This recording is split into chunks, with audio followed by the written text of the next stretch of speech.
Hey, it's Sammy for another episode of the I Do Music podcast, and our goal and our mission is to empower and educate musicians and artists worldwide.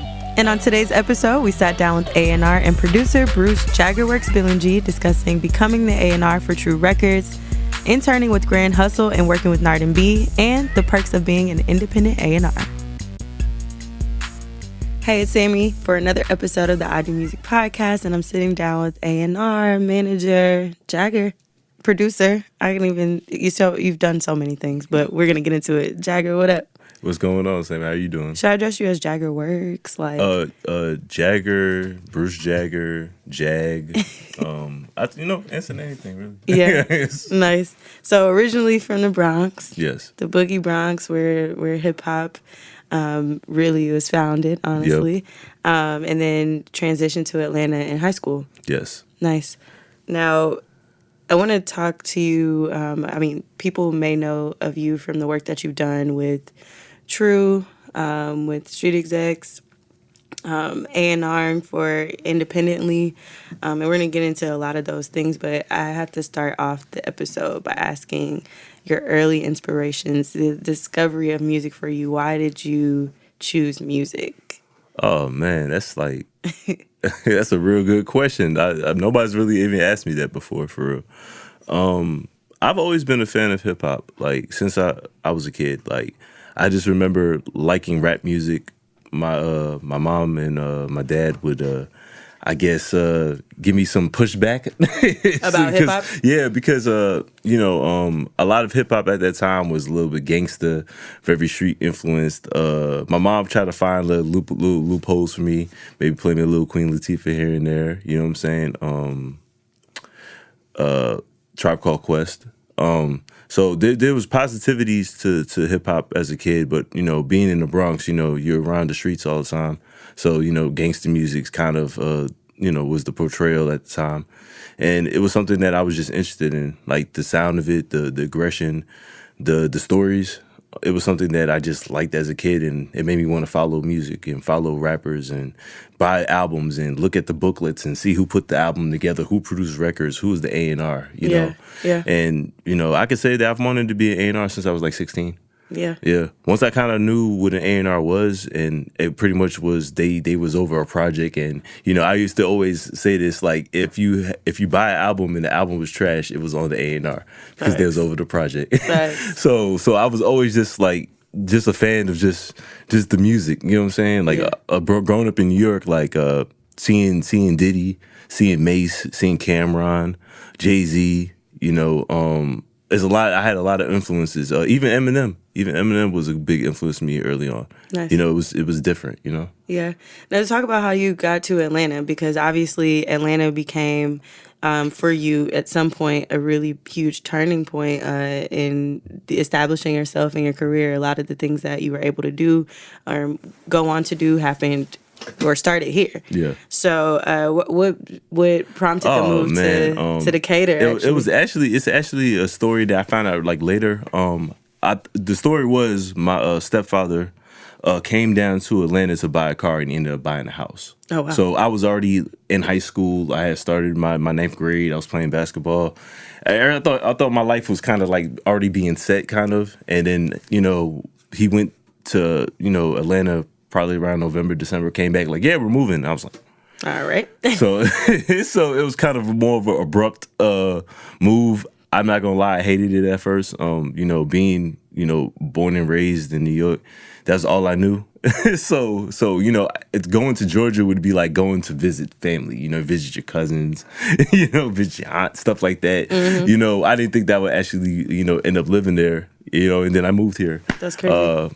Moved to Decatur, went to Southwest DeKalb, and I don't know. I think it was probably one of the.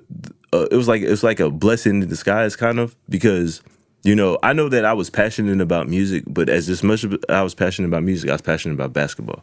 So I know I was either wanting to be a basketball player or do something in music. That was like from a teenager, I already kind of knew what it was.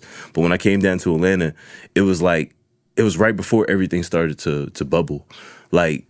Like a cool fact, nobody even knows this. Like on the east side, the subdivision that I lived in, Lil Jon lived in the same subdivision, and it was literally before he popped off, like right around the time that B.B. came out. Like me and one of my friends from high school, Jarrell, used to live next door to him exactly. So we would play That's basketball, crazy. and he'll pull up in his Benz, and we was just like, "Oh, it's Lil Jon." It's like, and then got to see him, as the crunk movies started to move in Atlanta. His money got bigger. He had the Benz, and then then he got a Hummer. So now the Hummer's coming into the subdivision, and kids are jumping on the Hummer. So then he had to move. It's like it was just like a crazy transition from seeing and hearing hip hop from New York, and then coming to Atlanta, and then being put on to Pastor Troy. Right. You know what I'm saying? Right. Even South influence, like Player Fly, like it's crazy. A lot of people that especially from New York, there's like this I guess this I want to say perception of what we like musically.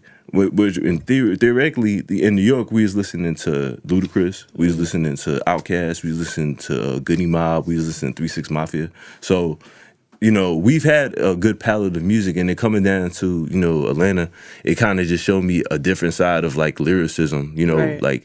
like hearing T.I. before T.I. was T.I. You know what I'm Right, saying? right.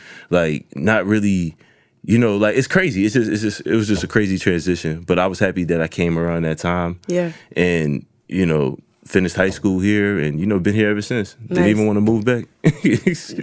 So the question I have for you that I think is super interesting about your story is that you sought out information. It was really important for you. Like you said, you opened up the album credits, and at the time you were able to do Yeah. that. But, like educating yourself, researching these A&Rs, and like even SoundScan, which at a time, like Yeah, kids oh, weren't, man. I didn't know what SoundScan was at the time. Like, how did you even stumble across like doing these things, and why did you want to educate yourself? Okay. Well, I'm gonna shout out the internet community. Shout out to Boxden. That's a forum site that a lot of cool hip hop stuff has been coming through for the last, I want to say, 10 to 15 years. Yeah. A lot of the memes come from Boxden. Yeah. And that was one of the places that I used to go to. I used to be online every day, go home, check numbers, because the numbers at the time was the real reflection of sales, because there wasn't any real digital media at the time. It wasn't no YouTube, wasn't none of that. It was really just hard sales of CDs. So me researching numbers would kind of give me a feel of like what the people kind of want, like, like I guess the feel of where music is going, the trajectory of where sound is going, to kind of know where to go, Yeah. like to know where I could lie, I guess, Yeah, in music. absolutely. Now, I have to, I know that you ended up going to school. What did you go to school for? Marketing. I went to American Intercontinental University. Did a BBA in marketing. And you were working at the same time, full time. Yeah, full time, doing loss prevention, which is the craziest thing. I caught shoplifters for a good amount of years. Was pretty good at it. I even worked for investigations for Target. I've worked for Belk. Oh wow! Oh, this is like a thing. Yeah, it was a thing. It was something that while I was going to school, but this before I was interning, I just found a cool job, and I ain't gonna lie, that's probably one of the best jobs I've ever had.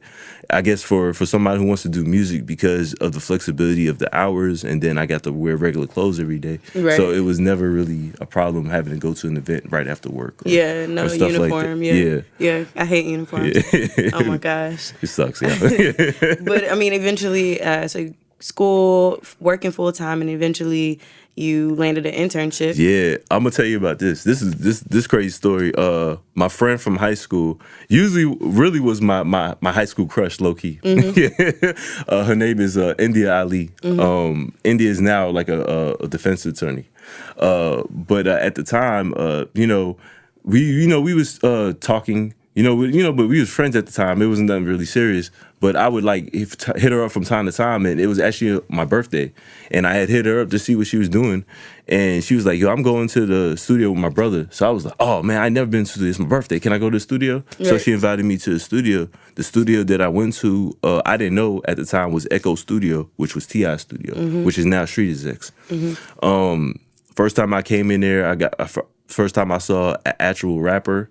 The first time I saw producers or people actually in the studio room, and I just remember that experience, and I just was like, I was so ecstatic because going there, I was like, oh my god, and then going there, and like I just know I wanted to do music, so I didn't have an end to how to get in there. I met this assistant A&R at the time. His name is Chuck Anderson. Chuck, what's up? I pretty much called him one day and was like, hey, how do I become an A&R? And he was just like, I'm gonna be honest with you, man. Like, just join the street team. That's what I did. So I was like, oh, join the street team. Cool. So literally, we had a street team meeting a day that I had, it wasn't a final, but it was a test. While I was in college, I said F the test and went right to the, like that's me. Like, decisions. Decisions. Like, I've always been wired to want to do music and excel, and I guess I pushed myself to the limit to get to the goal, and it's probably one of the best decisions I've ever made because then I was able to go up to the studio, go up to the office, the actual Grand Hustle offices. That's the first people I used to intern with and do street team for. Used to hand out flyers. I used to put CDs together. Used to be at the office for hours on end putting CDs together with the little inserts and everything. Mm-hmm. And eventually, I was able to sit in a room with Hannah, get to see meetings with Jason and Doug and see how they got to do business and became a fly on the wall. And then I started to venture out into the studio and I ain't gonna lie, Hannah helped me out. One day, I was at the studio and I was happened to be in a room with Nard and B. And I don't know if you know who Nard and B are, but those are my guys. Migos t-shirt. Yeah. I mean, that was like was that like the that's that was hit? Like, that's the I want to say that's like the coming of we're here exactly. of Atlanta. Exactly. At the time, they was already working with T.I. and working with B.O.B. and things like that. Right. So I happened to be at the studio one day and they let me in their room. And, we was talking and cooling, and then Hannah came in the room and she brought us some Art Thomas. And next thing she's giving me compliments, and I'm like, wow, you giving me compliments? I'm like, it's coming from left field. I think the day after, our homie Black, who up Bill Trent's work, brought me in and was like, hey, Jag. Well, I wasn't even Jag at the time. I was Bruce. He said, hey, Bruce, we like how you move, man, but, we want you to help us with our, trench work movement and, our team and everything, and then in doing that, I ended up helping manage them, brought them around the city. We used to go to clubs every night to spin records that they had, found other ways to make music move before the internet was really where it is now. Why do you think that they like the way you move? Like, what was it that attracted them to wanting to work with you? I guess it's my passion or excitement. Like this is one thing as I got older that some people tell me that sometimes my energy throws people off because sometimes it might come off like cap because how people be too overly excited when they feel like they'll be able to make money with you or make money off of you. Mm-hmm. But my excitement really just comes because I love music. Right. That's the only thing that I've felt like I've ever had a real connection to. Living in New York, like I was from the Bronx, so it's like. Shit was not good. Like, I'm being honest, in the hood, it's literally gangs every other building. So it's like, you really can't be outside. Like, that kept me out of trouble. Music kept me out of trouble. Watching MTV Jams, watching Rap City really kept me out of trouble. Facts, so it became something that I internalized and kept close to me. Yeah. And I guess that energy alone was enough for Nard and B to see something in me. Even how I got my nickname Jagger is the funniest thing. Like, people don't know. Like, it's really a joke about me because of my eyebrows, because my eyebrows is long, that for some reason they reminded Nard and B of Mick Jagger. So that used to be like the inside joke whenever they see, hey, just Jagger. And then everybody started calling me Jagger. Yeah, because I was going to ask him, like, where did Jagger come from? Mick Jagger. Yeah. Interesting. It's weird. I know it's the craziest thing, but that's what happened. Like, they ended up calling me that nickname, and then everybody else called me that nickname. And I was like, I like this name. I'm gonna keep it. I never had a nickname. Nice. You kind of, we went through Grand Hustle, Street Team, but I'm curious to know, like, even with Hannah, Hannah Kang is, if you know Hannah Kang, then you know. Yeah. But she's has a very dynamic personality. She's been doing working in this industry for a long time. I'm curious to know, like, how she was able to, like, help you, or like anything that you learned from those relationships, that maybe not just Hannah, but like the relationships that you were able to form during your time at Grand Hustle, from Street Team to eventually A&R, intern, so on and so forth. Oh, I could tell you, one of my first events that I ever, went to was a BMI event.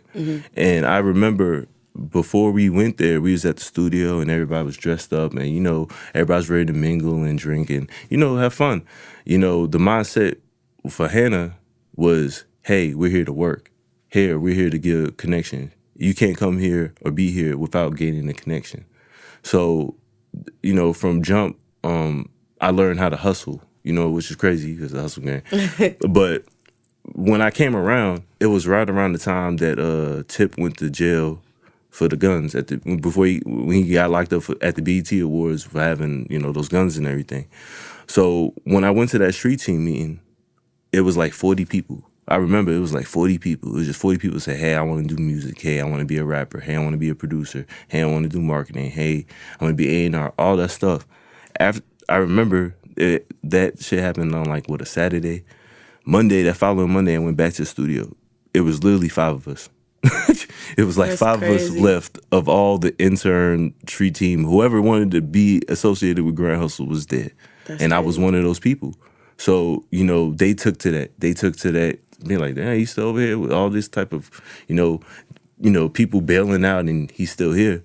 So, I was able to see how they was able to grind when Tip was, on house arrest and able, and then when he got out, it was crazy. It was like I was already felt like I knew him before I even knew him because of how Hannah would talk about him. And, like I said, those opportunities to just be in the office, to be opportunities to sit in meetings and see her negotiate business or talk numbers to people or talk realistic numbers to people and be candid. You know what I'm saying? That's one thing about Hannah. If you know her, she gonna tell you how she feel. She don't care who you are. She gonna tell you how she feel. And that's like, it's like, a lot of people don't like that. In the industry, people don't like you being honest about who you are or how you feel about music or anything. But, that was one of the things that have influenced me because that's how I am today. Right. You know? Right. I think it's important, just what we learned early on, getting into the business of who we're around, how we're influenced, and all those things. So that's why I asked that question for sure. That's dope. And I mean, she's the GOAT. Yeah, man. She invited me to Thanksgiving one time. I had the first time I ever had a Korean barbecue. You know what I'm saying? It was fire, Love wasn't Hannah. it? You know what I'm saying? Love Hannah. Nice. Okay, so let's recall that first placement, your very first placement. Ooh. Oh, man. How did it feel hearing that you got a placement while you were at your day job at that? I'm going to tell you how the placement even happened. Yes. Right? I remember how the whole thing set up from the jump. I was at work. I was about to leave work. I had called Nard. Hey, Nard, what y'all doing? Man, we at the studio. Slim Thug's at the studio. Oh, word? I'm like, man, I'm definitely a Slim Thug fan. I'm like, man, I fuck with Houston. I bet. I fled up, drove super fast to the studio, got there, got to sit in the session, got to meet Slim Thug, and then it was crazy. I had left the studio room, and was just in the little lounge area. There was a guy in the lounge area. I didn't know who he was. I didn't know who the guy was. I thought he was part of Slim Thug's team, maybe his manager, somebody.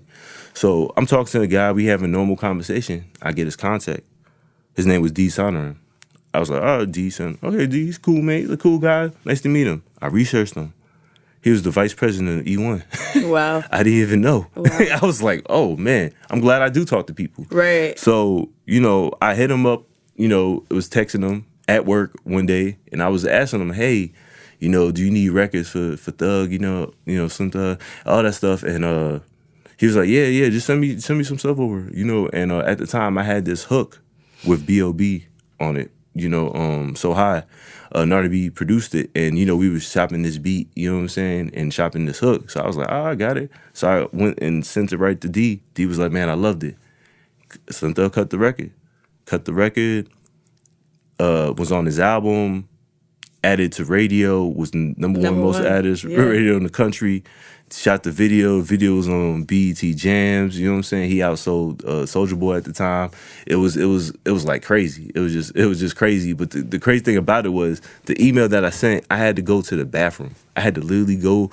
Hey, I'm going to the bathroom. And just tell my boss I'm going to the bathroom and go up there for 10, 15 minutes and go through my email and find records and forward records and forward records. So it was just crazy. That's a different type of hustle. Yeah, that's what it is. And I ain't gonna lie, it's maybe I guess from seeing it from the moment from that, I felt like, oh man, I can get a placement any way. And even up to that placement, it was crazy because it took me damn near a year to even catch on anything. Like I spent the year just sending out music, just sending out beats, to any artists I run into, or I get email contacts or A&Rs from labels. Nobody hit me back. Nobody hit me back. Nobody hit And me this back. is just you strictly doing this on your own. On my own. At the time, I was still an intern. Like, I didn't get to a level of being a full A&R. Like, and even the way I moved and why even before I got the label job, I moved that way is because of certain situations in my life. Right. I'll give you a story. Years ago, when Young Dro and Young LA were, pretty resonant in the city, popping with their music, I had the opportunity to go to Athens to one of their shows. It was me, Nard and B, I want to say like C-Rod, Dro, LA, and Clay. Clay Evans is Lil Duval's manager. Yeah, we just shout had out him. to We had him on the podcast. Yeah, shout out to Clay. Shout out to Clay. Clay, he should hear the story because I don't even think he even knows this. Oh goodness! Right? So we at the show.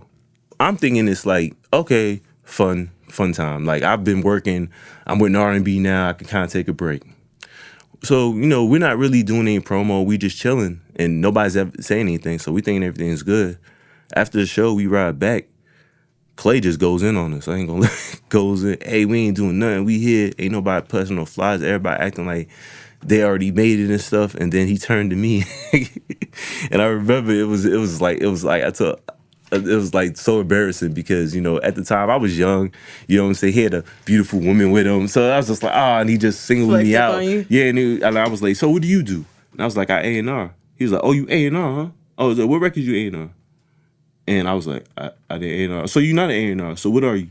An intern?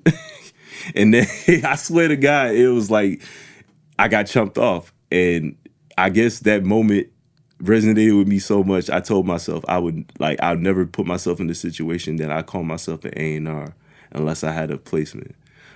I mean, and I ain't gonna lie, like once I had that so high placement, it was like I've never not had a year where I've not had a placement. It's crazy. Yeah, that's what I was gonna say. It's crazy. Like I've not like every year somehow I get an album placement somehow or a single somehow. It's weird. And so for people who don't understand like A&R, just like what that looks like, aside from getting the credit that you A&R in the project, how does that work? Like how does it work for you financially? How does it work for you? I didn't know the full hustle aspect of doing A&R work when a lot of those placements came out. Because looking back, like man, I could have got some publishing on everything if I really just took time to look at that. Mm-hmm. At that point in my life, I just wanted to be embraced in the music, I guess. I wanted to make a name for myself. I wanted to, I guess, bring situations to the table. Yeah, like bring value. Yeah, so a lot of what I was doing, and at the time, it was early on, like we talking like 2012. Mm-hmm. It's like, yo, none of this internet, none of this iTunes, none of this Spotify, none of this existed. So most of the music was either on mixtapes or it was albums. Mm-hmm. So I looked at it like, hey, if I have an opportunity to get a placement, either if it's on a mixtape or if it's on an album or whatever, I'm going to utilize that as an opportunity to connect with other producers so I can do consultations. Like, I felt like me working my job was cool because I was doing what I like to do because I like loss prevention. I always told myself if music didn't work, I'll always get a security job. Like, I had more than enough experience to get a manager job and get good pay, benefits, and all that. So, I lost my train of thought. Just like, how do you gain any type of financial compensation from A&R? Yeah. No, I'm gonna tell you. All right, so one of the first things I did was do consultations. I went to Virginia, did a consultation in Virginia, did a couple consultations here in Atlanta. Shout out to Rachel. She was one of the first people to have me. I met this producer, didn't even win the competition. His name was KB. KB was a unique producer because I felt like he had a sound that was kind of reminiscent of something that DTP and Ludacris would do. And at the time, it was nothing really there sonically for that. around the time, I'm still working with R&B, I get introduced to Travis Porter. Charlie, their manager at the time, pulled me aside one day and literally had a conversation with me for 3 hours, talking about working with them or whatever. Making a long story short, I brought KB into the forefront with them. KB did a lot of records for them, as well as doing KO for 2 Chainz. And me doing that, I also plugged in with Kid Ink. At the time, Kid Ink wasn't signed. He was just an independent artist on the West Coast that was grinding, and I liked his music. So I shot a couple of beats. One of the songs that KB placed on the, I forgot the name of the song, and Drippin'. It started charting high on iTunes, because that's when iTunes was starting to be, Apple Music was starting to be prominent and be a platform for numbers and streams or whatever, or I guess sound scan. Make a long story short, Kenny gets signed to RCA. They're interested in KB. KB gets a deal. I've literally negotiated and put him into a deal. So, I'm just pretty much giving you the full extent story. But, when you're independent, you have to find ways to monetize something that is inevitable, right? Like as an A&R, and this is for younger A&Rs that's coming up that want to do this. Most A&Rs are not going to help you. I'm going to keep it 100. Most of them are not going to help you because you're a threat.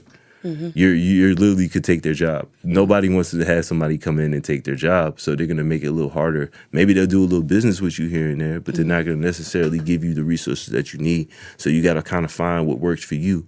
Being with Nard&B, put me in a lot of good positions to meet a lot of different people. Like through Nard&B, I was able to meet DJ Toomp.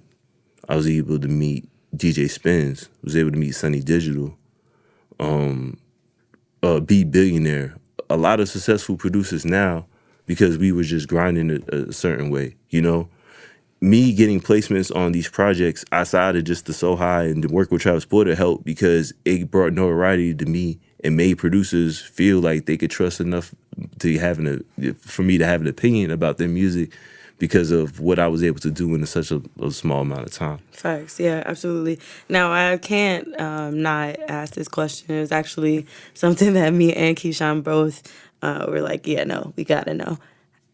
KO, 2 Chainz. Oh, man. See, How did that come about? I'm going to tell you what's you kind of briefly touched on it, but that is a song that resonates with my whole soul. Oh, my God. That's cool. I'm happy. I'm going to tell you, this is why I do it. For that reaction alone, this is really why I do it. Yeah. The funny thing about this story was, it's even crazy because I work for him now with Chainz. Yeah. Right? I used to literally go to the studio with Nard&B, like literally maybe 2 or 3 times a week, when he used to have his studio on the South Side, Duffel Bag, right? He was Titty Boy at the time. He was in 2 Chainz. He was Titty Boy. I remember he used to wear a lot of Gucci. He used to have Gucci everything. And I was at Nard's house that day that, we ended up going to see him. And I remember B asked me, he was like, "Jag, you want to go to his studio?" I'm like, I'm going to go. Like, I didn't really want to go, but I ended up going, which was probably the best thing. I went there. He's working with producers. This producer's there.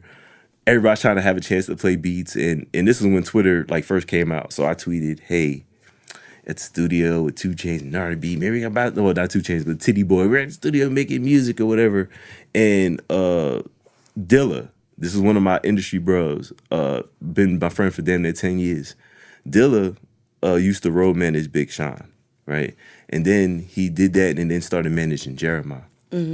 When I tweeted that, he called me. He called me like, "Hey man, you in the studio with Tit, man? Hey man, Jay wants to do a record with him or whatever." I'm like, "I bet." So I was like, "Hey Tit, Jeremiah's manager hit me. Hey, he wants to do a record."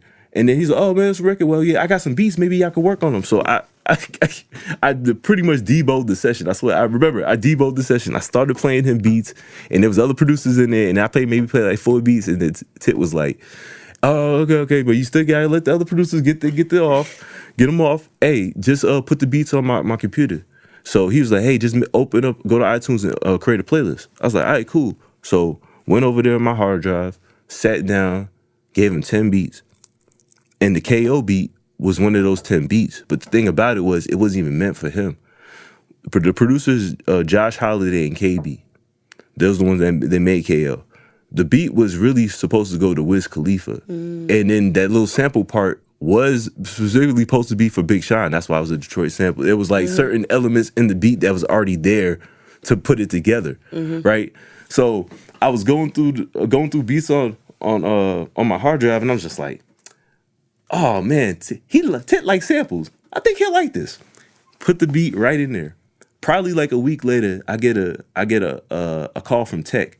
Tech like, hey man, we just did the record. Man, it's a dope record. Hey man, we just put Big Sean on the record. In the back of my mind, I'm like, yo, y'all didn't even know we already had kind of the plan to put Big Sean on the record. Right. But it's just crazy how that manifests. And you know what's even crazier, Sammy? Like before I got my job as an A&R, like for True, you know, I had to come back around. You know, they had me go up to the studio one day. You know, meet with Jason. Jason is 2 Chainz road manager.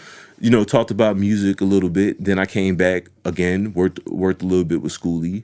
Then came back again, you know, to have a meeting with him, and that was literally the first thing that we talked about. Like KO. He was still trying to figure out what the producers were doing. He was like, man, I want to find out how I can re-release this record and all that. And it just blew my mind because I didn't think that would happen because I said, hey, I think he likes samples. I think he liked this. That's crazy. But it also speaks to who you are and like how knowledgeable you are. Like I feel like just by looking over and researching you have something that's consistent is that you're not afraid to research, you're not afraid to educate yourself, and you know music. And a lot of times, you know, people flaunt the A&R hat, but it's like, do you educate yourself? Do you know, like if you get into a room, like you want to get into these rooms, but what you're gonna do when you get in the room, like, do you know that artist enough to see, like, oh, do you have something for that artist? So I think that's the theme around, like, how you were able to make these placements. And then also, I wanted to kind of circle back to when you met, I forget his name, from E1.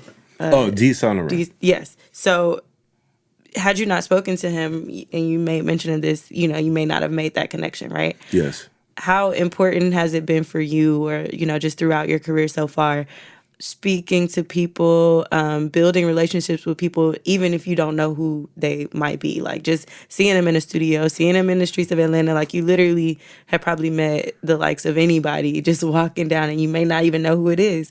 So like just speak to the importance of establishing relationships as an A&R.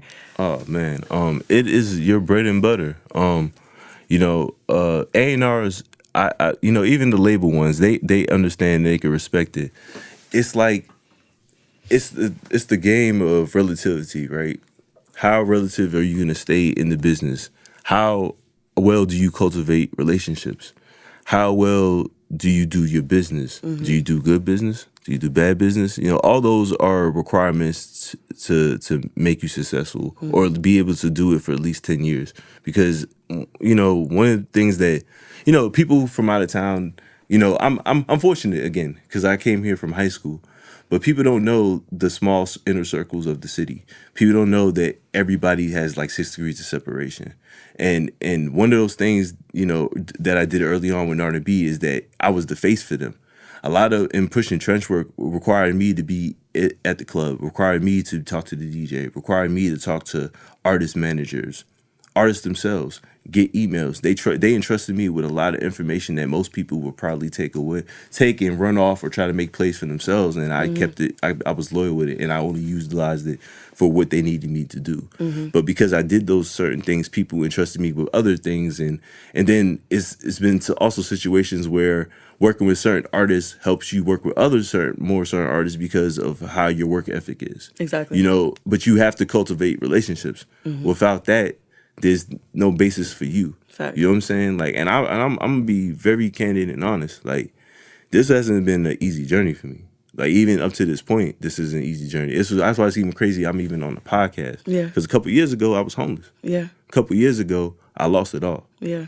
You know, a couple years ago, I literally spent 3 years away from the industry. You know what I'm saying? And the only reason I was still here is because of those relationships. But not only that, I stayed diligent in wanting to do music. I stayed diligent no matter what the case was. Shoot, homeless or not, I was moving around. I got to LA, I got to tour, I got to do things that normal people shouldn't do. But because I built those relationships, people were more willing to give me opportunities. Facts. You know what I'm saying? And those opportunities, I was able to monetize it. Wasn't monetize it the way I really wanted to, but I was able to open up doors with that. Right. You know? And truth be told, I had to kind of go back to square one. And what I knew was working a regular job and trying to break into music. Once I did those two things, everything started to channel back to what it is now. Yeah. I'm happy that you spoke to life circumstances and continuing to be diligent. So I know your story, you know what I mean? Because I'm pretty close to you, girl. Shout out to C. Shout out to Mandy, yeah. Life circumstances is something that probably resonates with a lot of people listening to this podcast or watching, that, you know, things happen, be it homelessness, be it anything, losing your job. Your specific story is you all dealt with the miscarriage of your first child, sleeping in studios, all of the things that we probably in this room alone can resonate with. Your passion fed you, of course. Your passion fed you. How important is it for you to remember the goal, like to remember the reason for why you're doing it? Because obviously it's something that you're willing to do for free.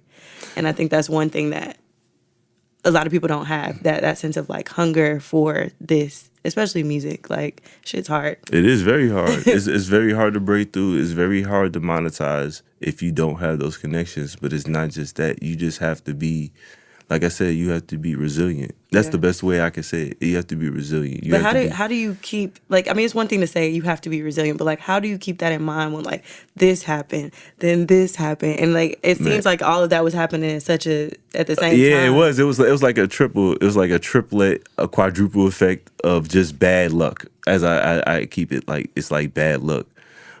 And the one thing of why is because I felt like I put so much time and energy into this, I can't go back. Yeah. You know, like certain people could be like, man, it's not working. I'm gonna go live a regular life. Me, I was just like, nah, I want to do this music. I'm ready to sacrifice.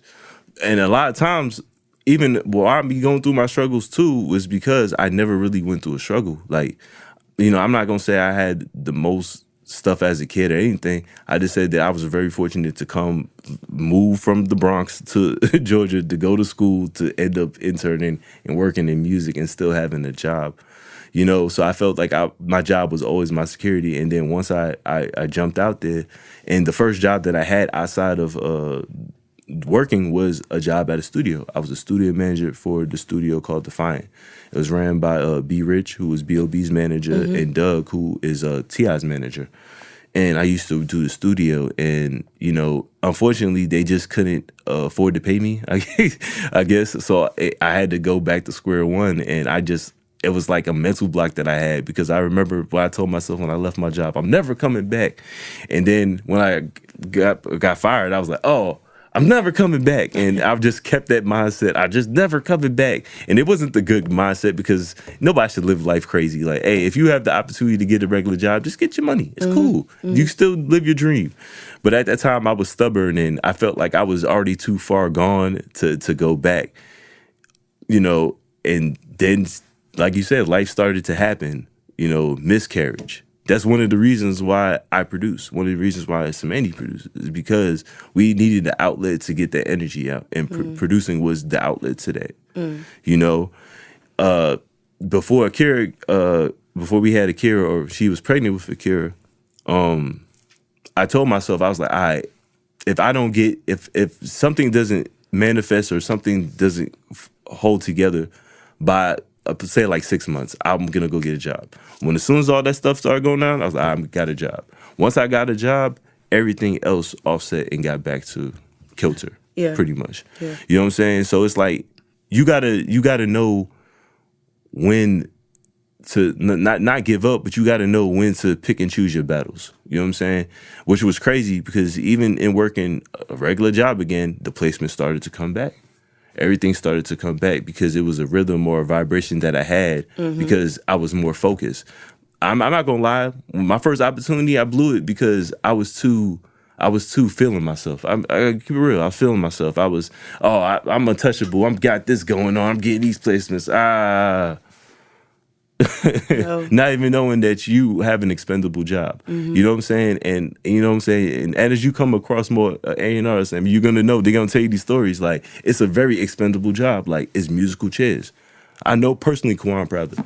Kwan's had mad multiple jobs, and now he's with Pharrell, and he's good. But how many other jobs did he had to come in? How many other artists did he had to work with to be able to facilitate himself? Like, Sycamore is another great example. Travis Scott A&R.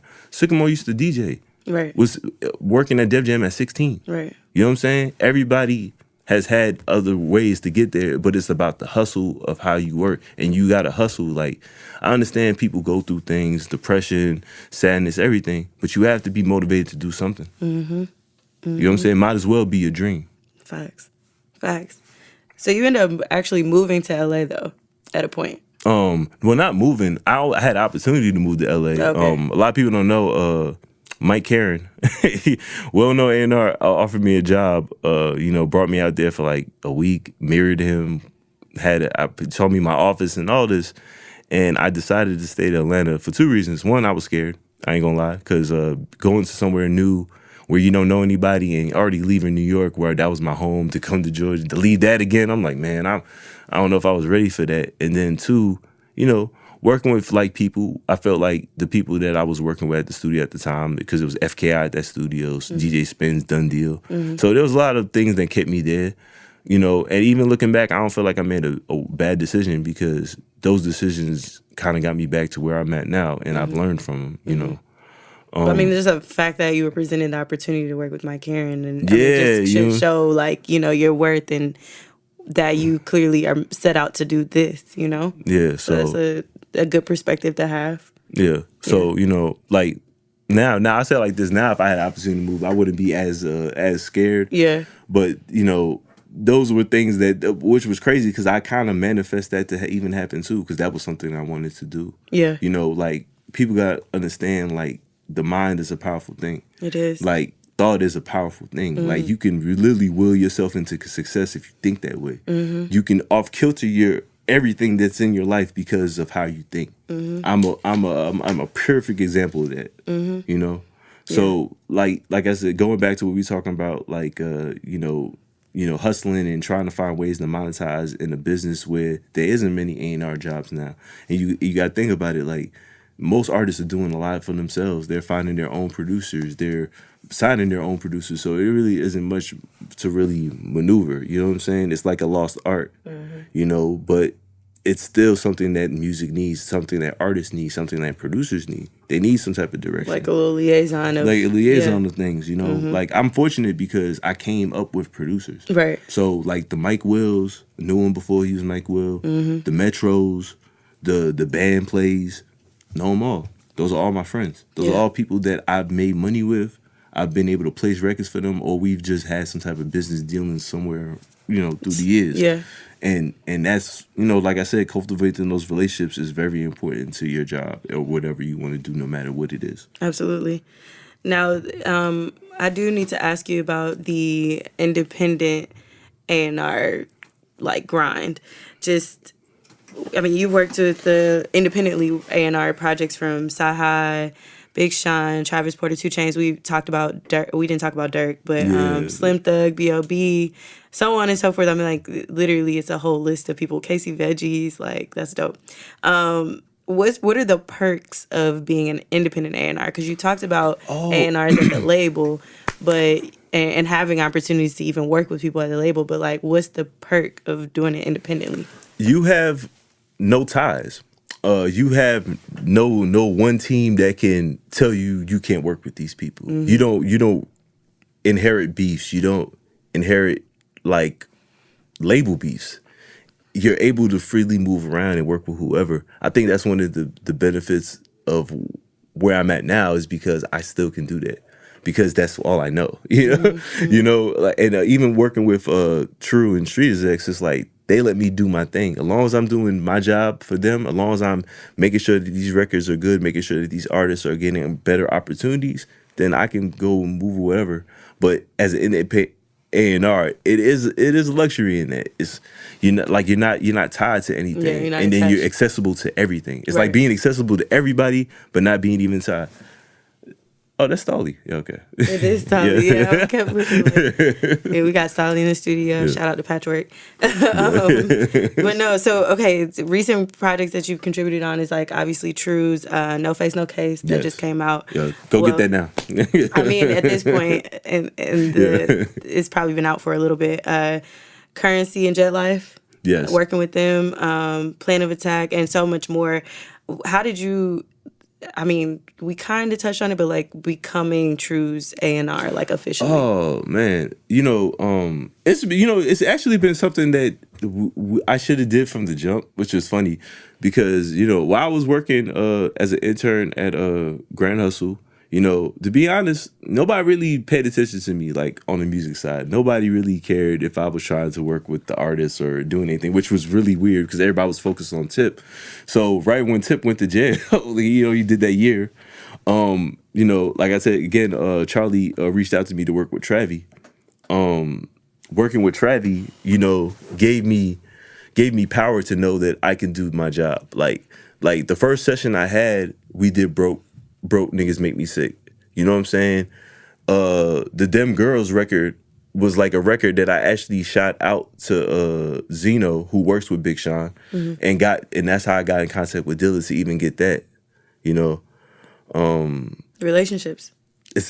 It's all relationships. So basically, what making sense was that right around the time that they Transporter got signed to Jive, they were supposed to do an independent album. I was supposed to A&R the independent album.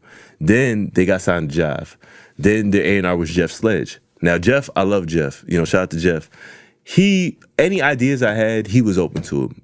Ideas like, hey, I think we should get Tiger for this. Hey, I think we should get Big Sean for this. He was knocking them out and we was doing them. Then Jive got liquidated. Everybody lost their job. It became RCA. So now Jeff is gone. Now I'm working with Jay Grand trying to maneuver out of it. In me doing that, it kind of tainted the process, I guess, creatively for them, which was why there was a decline in the sound and the music. That's just my personal opinion. Yeah. You know what I'm saying? So That's interesting. Yeah. So pretty much I've had years of experience with these people. The one running joke, I don't even think C even knows this. It's like with Tech. Tech is a change manager. I've ran into Tech the most random times of anybody in Atlanta. I swear, like I see Tech Like anywhere, at the everybody grocery does. store, at the movies. It's like the most random of places. The opportunity, even how I got here, was even funnier because, like I told you, like I stepped away from music for at least 3 years. So I was working a regular job. Like I worked 6 p.m. to 6 a.m. So I didn't have a nightlife. I didn't Right. really have much of a life. It was mostly sleep, go to work, get back up, go home, sleep, work, and I was doing it just like that. Samani brought an opportunity to me because of Portia. Portia had an event, and I was thinking like, man, I never go out. I said I go out. I think I should go out. Yeah. She's like, yeah, you should go out. You never really do go out. And I swear this is probably the first time I went out in like 6 months. No lie. Probably the first time I went out in public and dealing with people or socialized anything in music for 6 months was at the event. Probably wasn't there at the event no longer than 10 minutes because when we got there, we had a Kira. So I'm holding the Kira. The speakers are super loud. So I'm like, man, we can't bust our eardrums being in here. Right. So as I'm leaving out of the venue, comes up the stairs, it's Tech. I'm like, wow. Again. Bruh, like, this is real, but I'm like, you're the person I need to see. Yeah. And, he sees me with my daughter, and I'm just like, what's up, babe? He's like, man, I've been trying to get at you, man. Your number changed? I'm like, yeah, like, my number been changed. Some things have happened in my life. I know you don't know, but whatever. So we exchanged numbers. He was just like, hey, man, hit me in the morning. I want to meet with you. I'm like, all right, bet. So, I get up the next day. I'm not really a morning person because I work all night. So, I get up. I hit him around 11 o'clock. He's like, all right, where you? I'm about to go to the studio. Meet me at the studio. I get up at the studio, and Tech just sits me down in the office, asks me what some of the things that I've done. While I was working my job, I had placed in the movie Equalizer 2. That's how I got the Casey Veggies. I had did some work for Saha's album. got a placement on there called Free. I actually got additional production credits with Kanye. If Nice. nobody's seen it, just because Nice. it's like one of my accolades Biggest of life. accomplishment? Yeah, biggest accomplishments. That's dope. And I was just telling him these things, and he was just saying like, "Hey, man, well, like Change has a label. Like he's still signed to Def Jam, but we have a situation with Atlantic, and I've been looking for A&R, and he's just like, man, I've just been talking to people, and I just haven't found it. I was like, but Jag, I like you. I want you to be the A&R, and I was just like, okay. yeah, I wish That's it was easy as that, man. Like I remember going in the car, calling C crying, because it just blew my mind how the work that I did years ago still resonated with these people enough to think about me when they had the opportunity. Mm-hmm. Because the funny thing about it was I was always supposed to be the A&R, which is the craziest thing. Because even when Travis Porter was there and they had Street Execs and that's when 2 Chainz was developing, I was there for that whole process. I used to be at Charlie's condo day in 6 hours of time, and he was just training me. He was teaching me about, the business and teaching me about, being motivated to read more. He's telling me a lot of things that I do now, but I wasn't like, it wasn't resonating because I was just saying, I just want a label job. I just want a label job. And I wasn't patient enough to go through. But again, those things that I did early on showcased what I could do now to put me in that position to do it. Absolutely. You know what I'm saying? I love my job. You know what I'm saying? Absolutely. I just one thing I can say now, I wake up every day knowing that I love what I do, and it gave me more outlet to do other things like produce. That's dope. That's dope. And you've gotten placements as a producer and Yes, as well. yes. Actually, one of my first placements, for real placements, was the Plan of Attack album with Currency. He actually did this album here at Patchwork Studios. Sweet. What was crazy about it, a couple of days before, I guess he had a session, I came up here with with some Andy. I ran into Evan, one of the engineers here, and I was like, "Hey, Evan," I was like, "Man, I'm looking for more opportunities to work with more artists," and at the time, this is a plan that I had literally set out 2 years prior to me started to implement it, was for me to get percentages of publishing, because I felt like, hey, even though, the terminology of producer is different here in Atlanta than it is out in LA, right? So production here people think it's just a beat maker. See, production really is anything the liaison of putting connections together. Right. That means if I put a producer and an artist in there, therefore I actually am producing the record. Right. So I felt like that's an opportunity for me to be able to collect a percentage of publishing. But not only that, is that people also don't know that, like in certain situations, right? Say you place a record, like I'll give you an example. I placed Fuck You All the Time for Jeremiah and Lil Wayne, right? Now, I know I placed that record. I know I got some upfront money from that record. I have documentation, I have email streams of everything that shows that. But when you go in the database to try to get a plaque, they don't feel that you can because you're not associated with anything tied to the project or record. So I got started getting pushback and trying to get plaques for things that I did, which is crazy. That's crazy. It's crazy when you put something together and you try, it is crazy. So I told myself, okay, well, if that's going to be the scheme, I'm at least put myself somewhere on a split. So therefore, my name is in the database so I can go get my plaque whenever, if it does anything, and I was talking to Evan about it. And I was just like, hey, if you had any opportunities, man, I don't have a problem giving you percentage of publishing. You know what I'm saying? Because that's how I am. That's how a lot of people do business, especially these producers here in this age, is that we all work together. We don't have a problem breaking bread. Right. So I was at my job chilling. He called me. He called me one day. He's like, hey, Jag, I'm in the studio with Currency, man, and I be bro. They run out of beats. They don't really got no beats. You got anything? I was like, oh, word, say no more. So I put on my hotspot on my phone, opened up my laptop right in my little security booth, went through beats. One of the beats was a beat that I did with my producer homies, the Villains, Darius and Black. They've always been good friends of mine. So I was like, man, Currency likes samples. Again, it was like another KO situation. I think he likes samples. I'm going to go send it to Evan. Instantly cut it. That's crazy. Instantly cut it. Then it's on this album. Now I have a co-production for real. Like, I'm like, oh, man. This is real. This is real. That's dope. So I guess that moment even alone has motivated me to do now, because now I'm doing more, collabs. I'm doing sound design. I'm doing loops for people. I'm working anywhere I can, even outside of just doing that and A&R. Yeah. Like I want to be so engulfed in music that there's no way, you know what I'm saying? Everything is involved. Everything's involved. Nice. I think it's dope. I think that we've talked about a lot of you maintaining relationships, but I just want to ask one last question. How have you been able to stay relevant from generation to generation? And you spoke about how tech came back with the opportunity, but as music continues to evolve sonically, and you have like a good pulse on what that sounds like, it seems, or you're ahead of what it sounds like. How do you continue to just stay relevant? Build those relationships, cultivate the relationships that you already have, and be open to the new music that is being presented to the world. You know, a lot of people are boxed in. I'm not saying boxed in like themselves, but boxed in mentally to what they know. That's like an old head saying, "Hey, this new generation of music is whack" or whatever. It's like, nah, it's just this generation of music. This is what they moving. This is what they vibrate to because of the experiences of pop culture, experiences of just life that have catapulted people to be this way now. You know what I'm saying? A lot of a reason of why I work with a lot of new artists and we get along so well is because I have an understanding of them. You know, like to be doing this 10 years and to still have relevant artists or to be with artists that are relevant and just be cool with them is I think that's like that's some of the joy that I get out of this. Yeah. It's not just for the moment of glory to say, hey, I'm a socialite, hey, I'm making moves. It's really because I want to be engulfed in music and I love creativity. I love creative people. Like some of the new people that I'm working with now is like Young Gravy, a white boy rapper from Minnesota. DJ Roots Queen, shout out to Roots Queen, was one of the people that introduced me to him. And when I met Matt, it was like, oh, some tall white guy. Oh, he raps? All right, cool. His energy seems cool. All right, bet.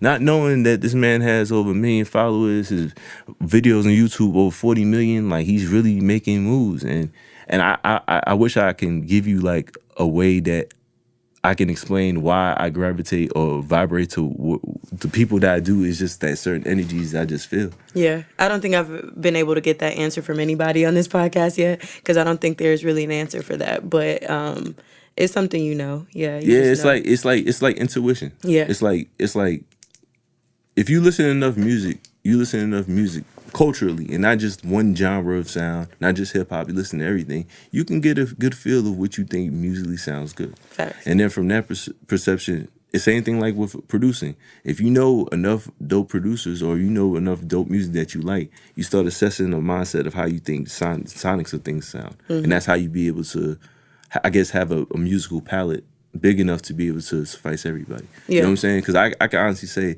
it hasn't been many situations that I've been with an artist that haven't got a placement.